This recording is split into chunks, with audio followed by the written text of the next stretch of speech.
I've got 10 tips for your sketchbook pages and a new box of crayons. We're gonna do a practice book page that is essentially my love letter to school supplies, and I'm gonna teach you some stuff. I grabbed a bunch of school supplies, and you can do that too. And don't be scared. When you paint from life, just look for the shapes. This glue bottle is a big rectangle. Don't get overwhelmed by the whole thing, just take little bites. You might find it's more helpful to draw from a reference photo like I did for this kid's watercolor set. How many colors is it? I don't remember.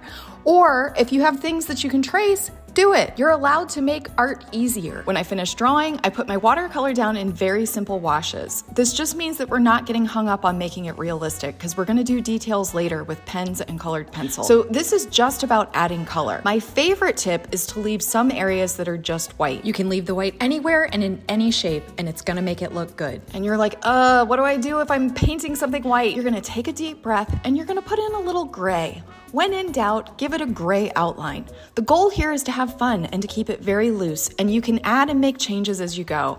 I decided I had an empty corner, so I added some scissors, and they ended up being one of my favorite things on the page. I also really like that they go off of the page. Don't be afraid to do that. It's gonna add interest. Once your paint's dry, you have to decide what to use for details. Don't be scared to use more than one medium. I started with a brush pen, which I highly recommend because it's gonna make your strokes a lot less precise, which is really gonna work for this kind of vibe.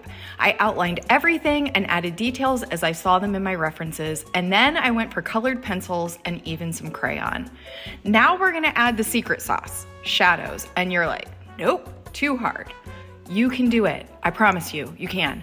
Mix up a little bit of blue-gray and pick a side to be your shadow side. Then just do a swoop along that side.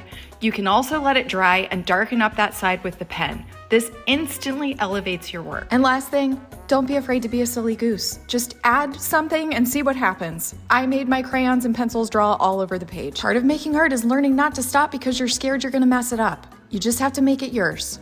Make it fun. Make something that makes you happy, like school supplies.